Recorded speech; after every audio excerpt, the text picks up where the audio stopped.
મારું નામ ભદ્રેશભાઈ રામજીભાઈ લખાણી છે. આજે જે ચૂંટણી છે એ આજથી 30 વર્ષ પહેલાં જ્યારે બેંક ચાલુ થઈ અને અમારા વડીલોએ જે આનો પાયો નાખ્યો હતો કે જ્યારે સહકારી ક્ષેત્રની અંદર બહુ ઓછી બેન્કો હતી અને ત્યારે આ બેંકની સ્થાપના થઈને આજે એક વિશાળ વટવૃક્ષ બન્યું છે. અને એની જવાબદારી અમને 12 જણાને જે સહકાર પેનલના ઉમેદવારો છે અમે એક આપી છે, એમના આશીર્વાદ છે, એને અમે એની ઉપર ખરા ઉતરશું એવા અમે આપનો પડશે આજે ઉમેદવારી નોંધાવ્યા છો બેંકમાં, આજે ચુનાવ છે, શું કહેશો?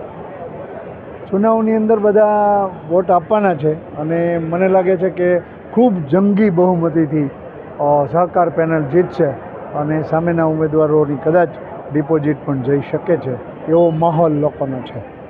ખાસ કરીને આજે 15 વોટર છે, 15,000 વોટર છે અને 15 ઉમેદવાર છે, શું લાગી રહ્યું છે?